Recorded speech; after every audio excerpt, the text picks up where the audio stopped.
The D'Amico Show starts now.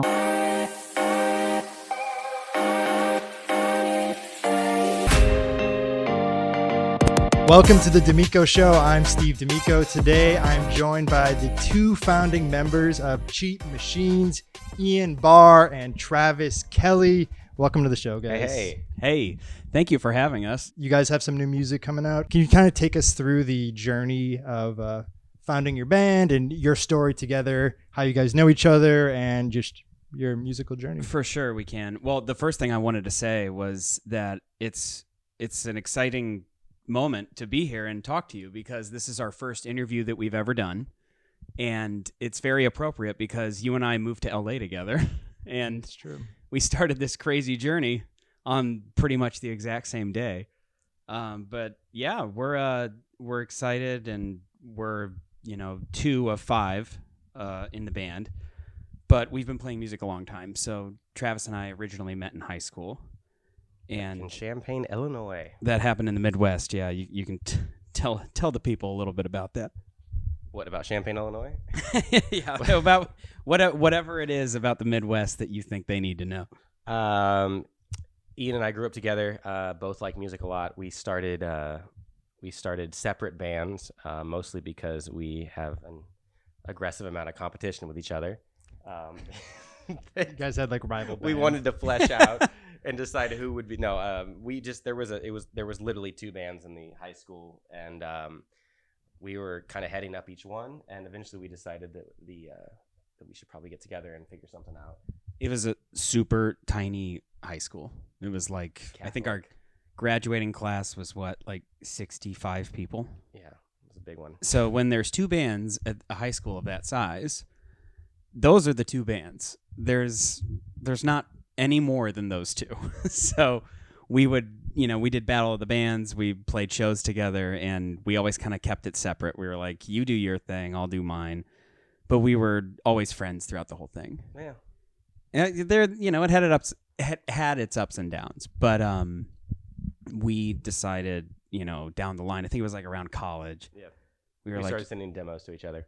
Yeah. Of like songs. I got a song, you got a song, and eventually we decided to move to California, which is a good idea.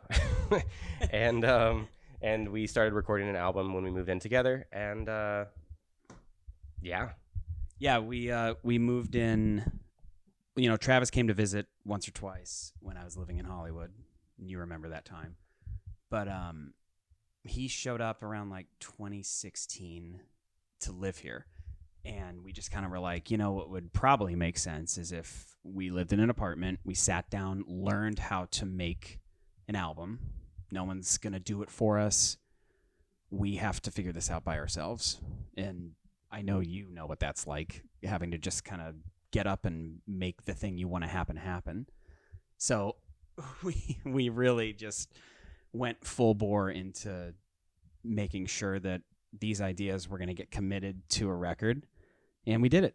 And, it's something we're super proud of, and we're just keeping on, and we got new stuff coming out. But that first record was a big deal for the Congratulations. When you guys were young and in high school and had these dreams and you had your bands, did you know what it was going to really take in terms of from like a technical perspective, production perspective, what it would take in the year 2023 to really make this happen and be part of the landscape we have now? It's social media, digital, and kind of this floodgates being open in terms of media, arts, and creation? No way. I would say no way. What about you? No. I mean, we're in an especially different time with media, and we were talking about it earlier, where it's great that you can go online and have a platform, and if you're generating content that people are interested in, they're going to seek it out. They're going to give you attention, and, success can be yielded out of that. But the fact that there's so many people doing it at once, it's intimidating, and there's just a wide array of people all doing the same thing at the same time. But what it comes back to, at least in my opinion, at least as far as the two of us go, is we just really like doing it. So I've tried to get better mentally about like, if I'm having fun, that's the most important thing. If I feel good about it, if the music makes me happy, and if I'm excited and I can play live on a stage in front of who cares how many people, that feels good to me. So I try to be more disciplined about focusing on the happiness that brings me personally. And But, people pick up on that too. When you're happy and in the moment and putting out that energy, that's what people are going to connect with. People that might that's not even a genre of music they usually listen to. And I feel like that like Hollywood has now become something that is accessible to everyone's pocket in terms of as a creator and as a consumer. And in a way that it makes it so much more competitive. It's also now you have billions of people that you can now reach that can connect with whatever you're making. And I think that is what's exciting. And you notice this even with younger kids. I was a substitute teacher. That's what I was doing all last year. And kids nowadays, all they want to do is make TikToks, right?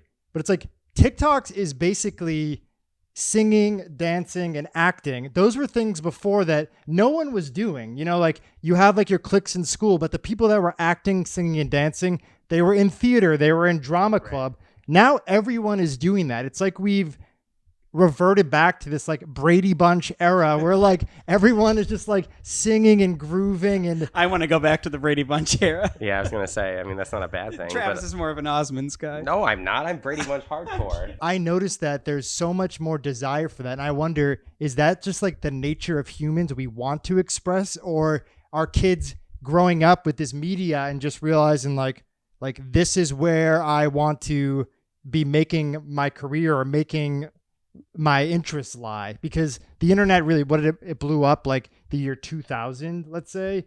Everyone in this like maybe even 50 or like 100-year patch around this are the pioneers and the early adopters of this. Like it makes me start thinking like down the road, whatever the internet like morphs into, are people going to be like the same way we view people that like created the car? It's like, well, there's only so much room for like creating the car. That happened back then. Yeah. I think there's always a hunger for people to find the means to express themselves.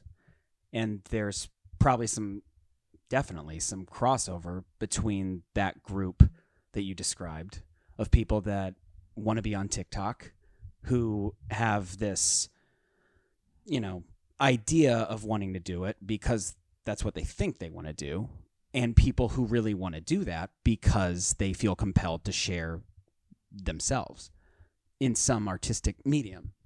And I think at the end of the day, it's something that's good to be in existence so that it can give those people who have a genuine aspiration a place to voice it. And with that is going to come a lot of people who are just doing it to goof off. Yeah. I think the one really good thing that this like shift has brought in is like, think about Facebook back in the day when that started towards like the end of high school, and it was really popular when we were in college.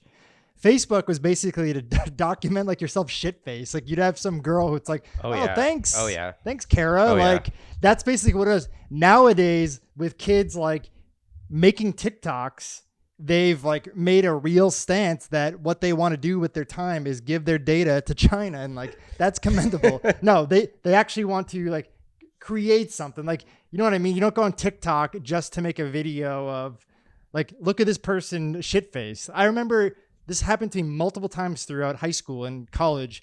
I'd have to ask someone like, hey, can you take down that like photo of me like asleep, like on the floor? Like, right. That's not a good look for me. I feel like we didn't know what we were doing. No, I think that's a big thing about it is that we didn't, I think that at least, I don't know, we didn't know that like the internet was kind of forever at that point. Like it was sort of this new sort of thing like Facebook. Cause I remember we'd go out, and there would be somebody with a digital camera who would take 500 pictures, and then the next day there would be an entire album of pictures and videos that the entire night you would know everything about it, including like the drama that A and B had, and then C was on the floor, and D shit his pants. God forbid you end up on the floor. Like you would have the whole like thing.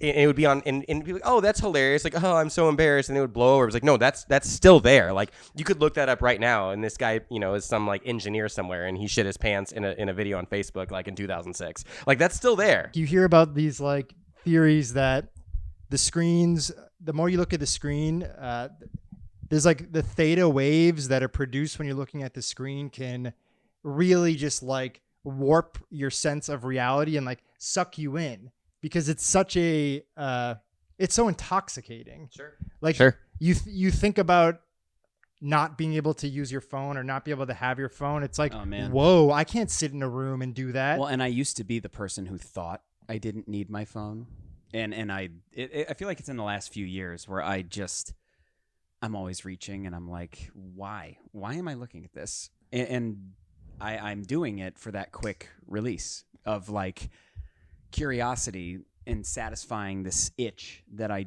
didn't realize I needed to scratch, and I don't like it. I think also that there is something, and especially these days, there's always something horrific or like crazy happening that like you almost need to like see.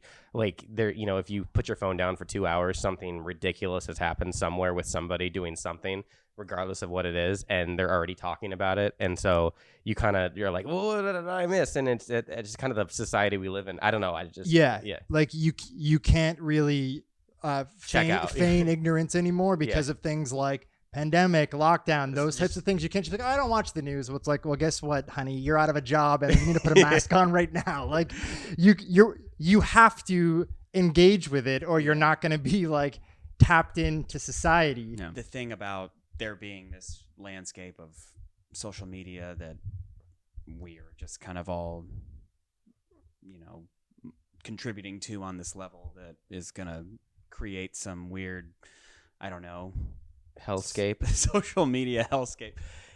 That to me is sort of like the flip side of the coin, where when you do comedy or play music, getting on a stage in front of people is always the thing that makes it feel like real. And it is real. It's a human experience with a room full of people who are all part of this moment.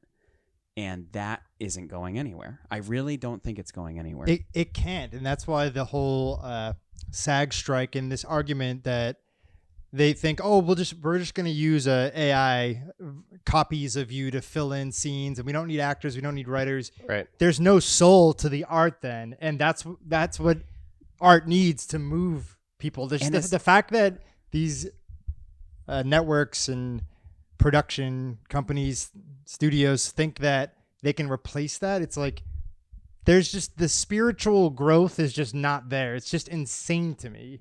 Well, and as much as they think that they're going to be able to convince people that it's real, there is a subconscious element, at least I believe, to a person that knows when they're being shown something that's artificial.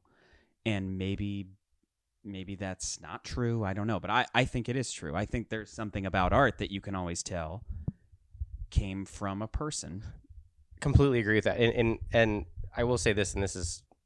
So there was a whole thing that came up recently. I actually saw it on Instagram, not TikTok, but I had noticed it before, is that people were rewatching Titanic. And there's a scene in Titanic when it zooms in on the ship, and it's like the captain and somebody else, and they're walking across the deck and like getting ready to like meet up and have a conversation. And that was shot in like 1997, 1998. And nobody said boo about it, but it's all completely like computer CGI or whatever. And that's great. But now you look at it and it's like, wait, this looks like a computer game. So it's like, yeah, you're scanning people's faces. I get it completely. But we've all seen what's happened when they like de-age people in film. Like in 30 years, that might be a disaster. So, I don't know. I'm just saying, like, let's just be real about technology advances. Like, because now they're showing there's like a zoom up of that and it looks horrific. I love that movie, by the way. So let's not talk shit It's on like Titanic. 64-bit. It's Yeah, like, it- this it's looks like- like it's like Yoshi they're like- on Rainbow yeah. Road. It's so bad, and it's. But I'm just saying, like right now, it might seem like the move, but I mean, you know, Yeah, I mean, well, things age. that's what I'm saying. Things Like, age. like, okay, so you scan all these assholes' faces. But I'll tell you what doesn't age. And all these faces assholes. Yeah, no, Good point. exactly. Listen, that's a whole different thing. But yeah, I completely agree. So What doesn't age is getting on a stage and performing, and exactly. that that's the performance method that I think has clearly stood the test of time. And it's the one that feels the best, at least in my opinion. I love doing it. It's the most real thing, having a conversation, having a dialogue, or connecting with a crowd of people. There's a reason why it lights us up so much, and it's not like the glitz and the glamour and like getting your name in lights. All those things are cool, but the thing that is the driving engine for that is the fact that we feel like our soul can make these connections to so many other souls and connect in that group energy, and that is what excites us, like at our core, more than anything else. I kind of find unique ways of my body completely challenging myself, like when, in unintentional ways. Like when we did the whiskey last time, I hadn't been sick in over a year, and the week of the show, I got the most horrific head cold I have had that turned into a sinus infection ever. So by Friday, I was really sick and had You'd never know it. It sounded well, no, I it sounded great. But what we were talking about, pushing yourself. Yeah. I was really sick and was feeling like absolute dog shit and was not just confident in anything at all. But you get to the point where like, okay, we're playing the fucking Whiskey a Go-Go. Like this is a big deal for us. Like we're we have never done anything like this. This is a really cool thing. And so you find a way to do it. And so what I did was, I slugged back a couple shots of whiskey. I said, okay, Ian punched me in the face and we got it together. But for me, that was a challenge. Like each individual thing, like I have not gotten used to a damn thing yet. Like every time we get up there, I feel nervous, but in a good way. And I'm always finding a new way to fuck myself. And like, I'm sick, or my that particular show, my pedal board shorted out as we were taking the stage, so I had to play through the back line there. So it's like I haven't found the comfort yet in any of that, because it's always like I might not be able to sing this song. My guitar pedal decided to fuck up, like. So I don't know. So it for me, it's like each thing is like its own individual. And I've had shows, I've enjoyed every single show. And then the next day, we played a show. I had completely lost my voice by the show we had the next day. So Ian actually had to sing my songs. So for me, I have not found that comfort level yet, because usually something has gone horrifically wrong. But in the best way. Got a couple of challenges. But that means I rely on Ian, I rely on Bobby and John and Will, our drummer, and they're insane and they're great. And actually, the show we played at the Redwood, Bobby sang backing vocals on it. That was so much fun. And he did a great job. But yeah, it's just like there's always something, and I think that you probably can completely attest to this doing live comedy, is that something's gonna go wrong. You're gonna miss something. There's gonna be a jackass in the crowd. There's gonna be something that's gonna go horrifically wrong, that in a way kind of almost like forces you to either do two things. You're either gonna completely like just dissolve in that moment, or you're gonna find a way around it, or in some ways you actually end up with something better. So I don't know. So that's just me. And kind of bouncing off of what you were saying, I cannot imagine. I always feel, like you were saying, like I'm nervous. I feel like sure. I'm worked up, and I'm like, oh my gosh, I hope I don't stink. But I always kind of have this comfort knowing that I've got my 4 friends playing on stage right next to me, and they're gonna fuck up just as much. They're gonna, where I'm there for them, and they're here for me.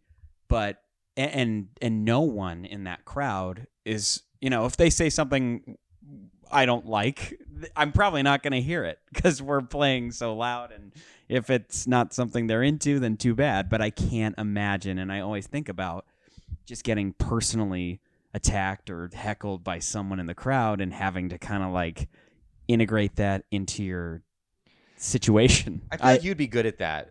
Like I've seen you a couple of times. I feel like you're good. You're in good theory, at that. like put me like in a personal setting, like a house party or something. It's like, yeah, I can give it back just like Sure. that. You guys know it's like a Yeah, different thing so when you're up there, different. because also when that happens, the whole audience is like, Like they're waiting Oh, for that. they're living for it. They're living for it. They're waiting for that comeback. I think like you were saying, like when the That unexpected stresses me out so much. Dude, I could never Ian's think left the of room. He's something. leaving the I'd be room. like, you win. I'm an idiot. Goodbye. it's so stressful, but it's such a spiritual thing if you look at it that way, because when all the worst things that can happen to you actually do start happening, when you get attacked, when you get attacked. I love getting physically.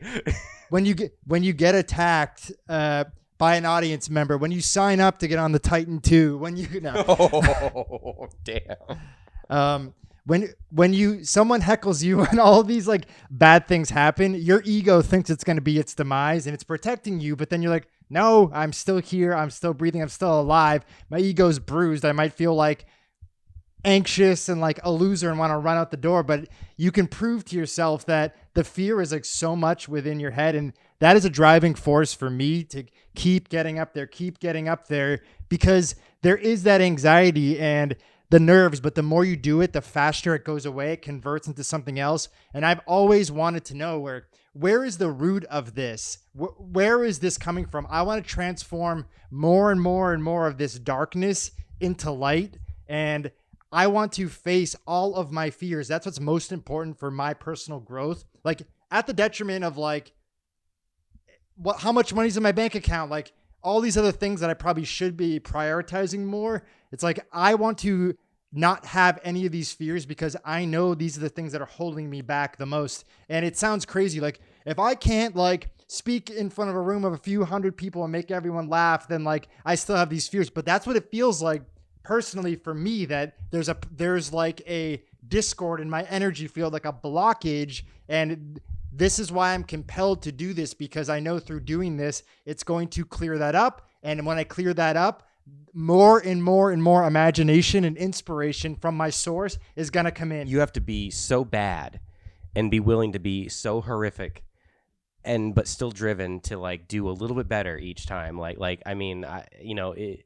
to be able to handle complete embarrassment and then be like, all right, well, that kind of blew, but maybe I'll do it again and try to do it a little bit better, and then maybe a little bit better, and then like eventually you get to a point where like, okay, that wasn't bad.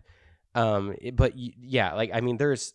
so many things that I've done musically and other things too, but we'll talk music here. And I've just been, What do you mean? No. You're No. like rectally. There's a lot of things, but musically speaking, I mean, it's just been so bad. And eventually, if you really feel like it's something for you, or you're just, I guess in my case, just bound determined to get a little bit better each time, you get to a place where we make a record and we feel good about it and people seem to dig it.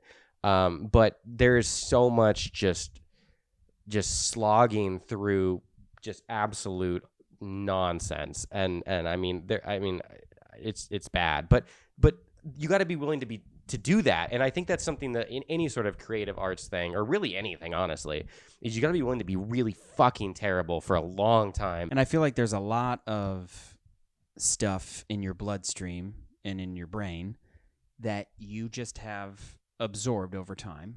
And if you're into whatever it is you're into, you've just taken in, all the Sure. music and all the comedy that has just marinated in your brain for so long, it starts to kind of, meld with the essence of who you are. And you start spitting it out with this edge and this twist that is you plus your influences. Do you Google, like when you're coming up with a joke, like and you like, this is something super, like you come up with a joke, do you Google to like see if somebody's done it before? I will Google if it's very specific. Like I had this like line that I really liked, like, I'm a poet and I didn't even know that. And I was like, oh, I like that. Sure. Then I Googled it and then I saw like it was on Reddit or something. I won't use it. Yeah. Like because I can't. That's honorable. I can't, because I feel the same way. And it's, trust me, it's annoying. It's very annoying because you're like, you're not sabotaging yourself, but you're doing the thing that some other people wouldn't do, and you're holding yourself to a standard. And I think that ultimately is what makes a better artist. And it's not fun at the time. It sucks. You're like, oh crap, I really like that. I know you have to lay it to rest. Like you just have to. And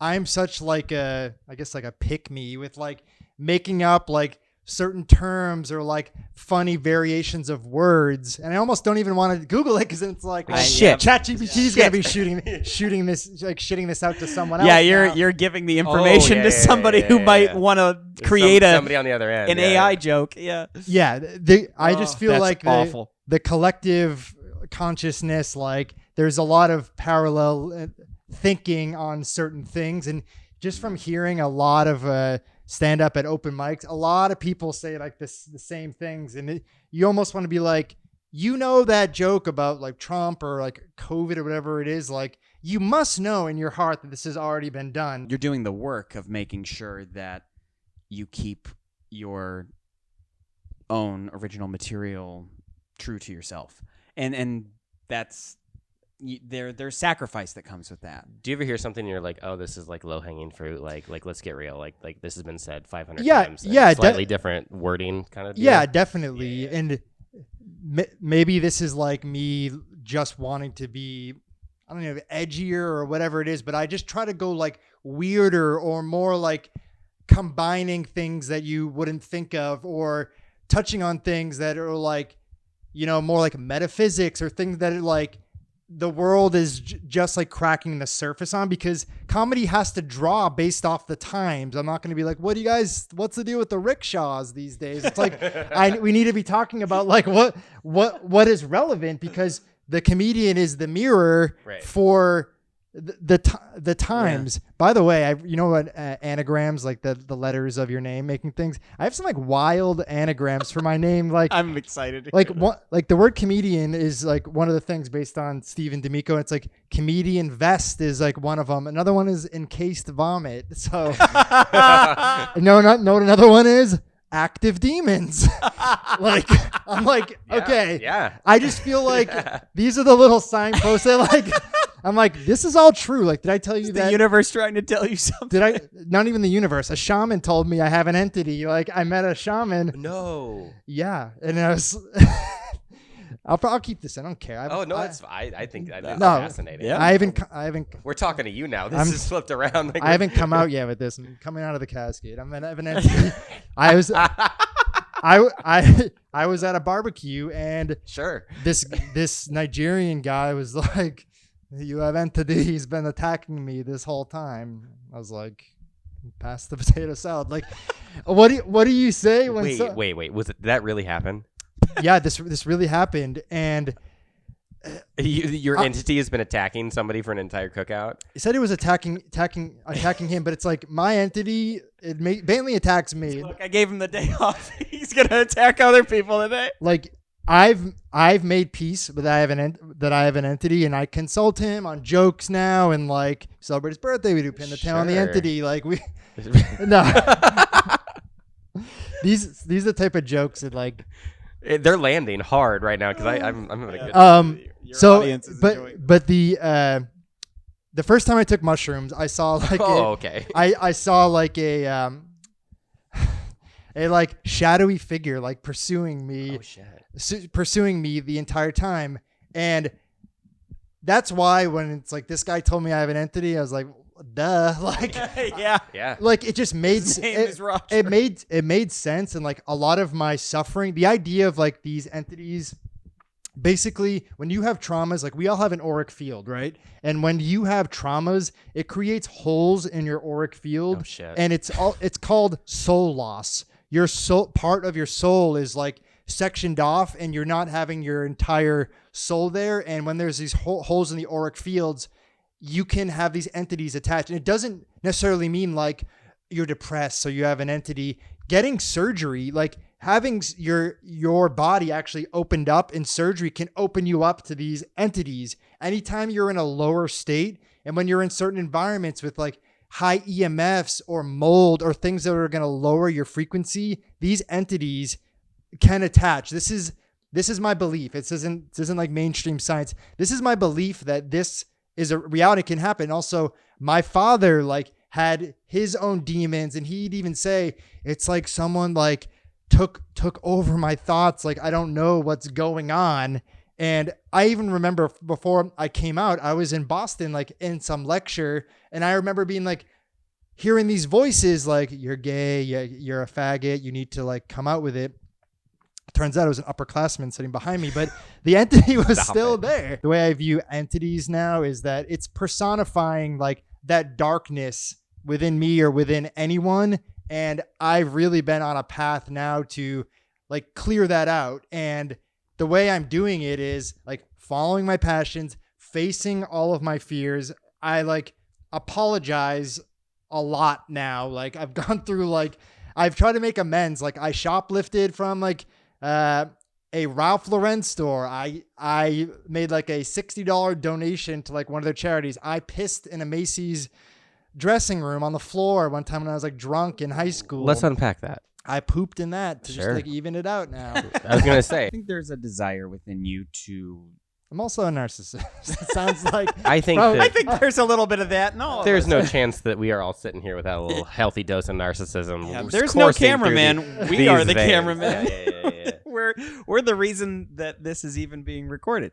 But I don't know. I think there is a benevolence inside of you that feels the need to rectify past wrongs and make people feel better or good. And that to me is that positive energy is the world's better with it than without. And it might come from the origin of having done something that wasn't right. At least your wrongs are only towards like faceless corporations. Yeah, there's a few people too. Like okay. Anytime I'm like going through my to-do list and I'm like, oh shit, like I'm not feeling it right now and like writing new material. I'm like, I'll just apologize to someone from the past. Like I actually did this. But I mean, there's worse things to do. There's way worse things to do. That seems fairly productive. But my friend was like, Stevie, you're doing this just for you. Like you're not doing it for like. I get what you mean by that, but it's still good for the person you're doing it for. And if you feel good about it too, why not? My most recent apology I did like a few days ago. This girl on Facebook, I haven't talked to her since like sophomore year of high school. Wasn't her friend, but I made a comment to her like at a football game that was just like very, very flippant and it was mean spirited. And then I thought of it. I was like, oh shit, I need to apologize to this girl. So I wrote her an apology, and then all she did was send me back a GIF of Steve Buscemi rolling his eyes. I was like, fuck you. But I was like, I can't expect. Okay. I can't expect people because it is random. Like this all started during the lockdowns and COVID. Like I Venmo'd this girl like $40 who I puked on her comforter at a New Year's party like one year where it's like I got sick and puked on her comforter and like. Do you have a log of this? Because I think this is interesting. Like a much better memory than I do. Well, it just comes back and it's like these are almost like little fractures like within my spirit that like I want to do my best to heal that. No, that's awesome. I mean, I get what you mean by thinking it comes from a narcissistic point of view, but I will always argue that it's something that's gonna benefit the people you're talking to, and or maybe it doesn't, but at least there's an effort towards doing something that will make amends for whatever you feel like. Some sort of like people appreciate that, and whether or not she sent you a GIF of Steve Buscemi rolling his eyes, which by the way is funny. It is funny, but there's probably part of her that did appreciate that you said that. I want to shift a little bit and talk about your single. Can you tell me a little bit about like the inspiration for that and how did it come about? Yeah, well, the single is called Overtime, and we're really excited about it. We put out an album in 2022, just last year. But we worked on that album for a couple years before we put it out. We did everything ourselves. We recorded it, we mixed it, we engineered it, we produced it. And it felt awesome to finally have it in the world. And the 10 songs that we have been working on for so long were finally able to be heard by people. And that album is called Shared Delusions. And it's out there in the world. And, we did a lot of work on it, and a lot of our own sort of efforts went into that. But we learned how to record music. Yeah, I mean, like it was literally like Ian was like learning the program when we were, which it's like crazy, but yeah, we were like, okay, so let's start. Okay, yeah. So yeah, it was completely self-made, and it our feels, neighbors loved it. Yeah, they know the songs better than anyone. But yeah, the new single is the first song that we'll have released since then. And we are, it's the first song that we've ever been able to put together since having the live band. So when we did the first album, it was just me and Travis. And this song we recorded with just me and Travis, but it's during a time where we have a full band behind us. We have a drummer named Will. He's incredible. We met him under very fortunate circumstances. I, got an offer to play a show in Long Beach from a friend of mine who's a great guy named Dave, who has a band of his own, Rockets to Nowhere. You should listen to them. And he said, hey, I know you have a band. I know you play guitar. Let's have you guys on. And I looked at Travis and I was like, oh crap, we got it. It's just you and me. We got to figure this out. So I put up an ad online and Will replied to it first, and he was so proactively interested, and I talked to him and he was clearly enthusiastic about it. He's an awesome drummer, and I was like, yeah, let's play, do it. We'll meet you at this rehearsal space. It was just me, Travis, and Will. We played. It felt great. And then we were like, we got to fill out the rest of this band. And Travis, was very eager to make sure those other roles were filled. And he stepped in and got the right people. Well, yeah. Well, let's not blow by his cousin Chris, who. Oh, let's not blow by that. Because he's for sure going to listen to this podcast. So Chris, we love you. You know Chris, right? Yeah, of course. Oh, yeah, of course you know Chris. So we got to make sure Chris is a hero. Yeah, he flew in from Chicago to play that show that got offered to us. So in Long Beach, he flew in for that. He literally came in just for the show, and it's like a very fond memory of mine, and I'll always appreciate him for that. But we played music in high school. And we had a band, and it was a lot of fun getting to kind of revisit that era of our lives. He nailed it. And he killed it. And it was so much fun to look over, and I'm like, oh my God, it's Chris. Yeah. I remember seeing the videos of your shows in I think it was in Champaign when you had, you had your band. Yeah, that was Chris on bass too. So then, of course, Chris eventually, had to go back to Chicago, unfortunately. And so, we had, it's crazy. So we lived over on Valley Heart, which you came over on the 4th of July, at least one time. I know you were there. Remember we were playing Pong outside, like a mousetrap. It doesn't seem like that was just yesterday. Yeah. That's what's crazy. God, that place looks totally different now. That's a whole different story. But it's crazy because we had a bunch of neighbors there. So I don't think that when you were there, the apartment, so if you were looking out our front door, the apartment to our right, I think it was empty when you were there. But anyway, our friends now, Bobby and Lynn, moved in there. And then down the way, there was this apartment. Our friends Harrison and John lived there. And so we became really close with all of them and hung out with Bobby and Lynn all the time. They lived with John. And I kind of just got loaded one night and demanded that Bobby join our band. And I was like, you play bass now? And he's like, no, I don't play bass. I was like, no, because he has fantastic musical inclination. He's naturally gifted. When people just know how to play music, they can just do it. And I was like, no, you can play our stuff. You're good to go. You should join. And he agreed to it. God bless him. And learned, drilled all these bass lines Ian had come up with, crazy shit. Learned the whole record and was down, and we played a show with them. And it was fantastic, did so well. And so then we're like, well, shit, I had played keys on the record, and also that was the big question, which was a big how are issue. we going to make that happen in front of an audience? Because I was doing two things at once, basically. I know this is probably not super interesting, but I had played keys on the record, and then I was singing and we played guitar. So we needed a keyboardist, who John Carey, who happened to live with them, is an insane keyboardist. He works on feature films. He's just an incredible talented dude, incredibly talented. And I remember walking into that Valley Heart apartment and always seeing him kind of as we're walking towards the door, to my right in the window at his keyboard. I was afraid of him. His I told piano, him his actual keyboard. And I was like, this dude's a serious musician. I mean. He's no joke. I'm not. I don't tell me to quiet down. Want to get in his way. He's in the zone over here, composing some serious symphony or something.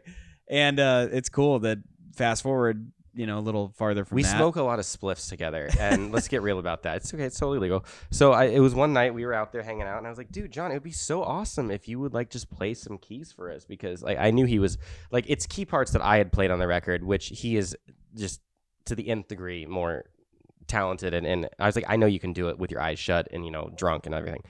And he came to a practice with Bobby, and the whole crew got together, and it was within like 10 minutes. It was like, holy shit, dude, this sounds fantastic. I was jumping and all around of a like sudden we had a full maniac. live band, and we were ready to go, and we just really haven't looked back from that. It was weird. It was just like, and it's weird because we all lived in the same apartment complex and did not know each other. So like, John lived there before anybody. We moved in. We were recording a record, making everybody crazy with our noise. Bobby and Lynn moved in, and we got really close with them.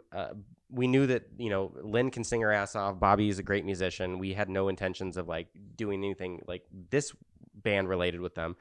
But all of a sudden now here we are. So it's just like a complete like happenstance how it all worked out. And it's cool when you're like friends first, because there's no ego. There's no like there's nobody in this band that can tell the other person to like chill the fuck out, which is really nice, I think. And I'll always value the fact that like we're in a room together. That is the flip side to the coin, where when you do stand up, you go up there, the whole gang's here. It's you. And you never have to rely. The whole gang. Yeah. You never have to rely on anyone to like be by your side or show up with you to do the thing you want to do. And in a band, obviously, there's more than one person. You have to have this cohort of people that are going to deliver the same message at once. And I'm never going to undervalue the absolute privilege of being able to be in that room with those people ever. Like if we're rehearsing, I'm so happy. Like if we're just at like, in a room with a PA and we're all five playing, I feel so relieved to know that we have this band, because there was a time we did not for a good while there where we didn't. And that they like, it's they're all friends too, so they're like, and not only a band, but like people that you get along with, and you have fun with, and that you have common ground with, and that's just a total bonus, because it doesn't need to be that way. You're not entitled to that. I was wondering, when you're recording a single, do you go into it like structuring the song in a certain way, melodically or music structure wise, that's going to be the single, or do you just record and be like, shit, like this one is popping out? I think it's kind of the second one. I personally think it's the second one. I think usually it's well, to be honest with you, this is the first time we've done a single, really, because we recorded the first record and we didn't really release a first song. We just dumped the album out, and then like we kind of just went with what we thought played, like what people were into, what was playing well live. Like we structure our set based on what we kind of think people dig. This is actually the first like just straight up single we're releasing, but it was kind of a little bit of a 180 for us. We wanted to do something that was, for sure different from the first record. It's definitely different. And so I think that that's kind of what we're into. But yeah, we noticed that it was something that Ian wrote a great song basically, and it's got a great hook. It's different. It's got a nice vibe to it. And so I think that went without saying that like let's put it out and let's just see what happens. Yeah. And I feel like the things that I'm excited about writing, or that I want to commit to spending all that time on, are the things that kind of get zapped into your consciousness, where, you might kind of be humming something that isn't already a song, and you're like, wait a minute, if that's kind of like on a loop in my mind, I should probably explore that. And I think it's, there is like a unintentional inspiration that I experience when I write music, and I think it's probably similar in the world of comedy, where you're not really like, I'm all right, joke writing time. It flows through you, and you can feel it in your core. You're like, ooh, like this feels like me. Like this is what I want to totally step forward with. All right, let's have a listen, guys. This is Cheap Machines with Overtime. Hey. Just along for the ride and go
The band is Cheap Machines. The song Overtime. Guys, where can people find you on the social medias? You can find us on Instagram, Cheap Machines. Just search that. We'll pop right up.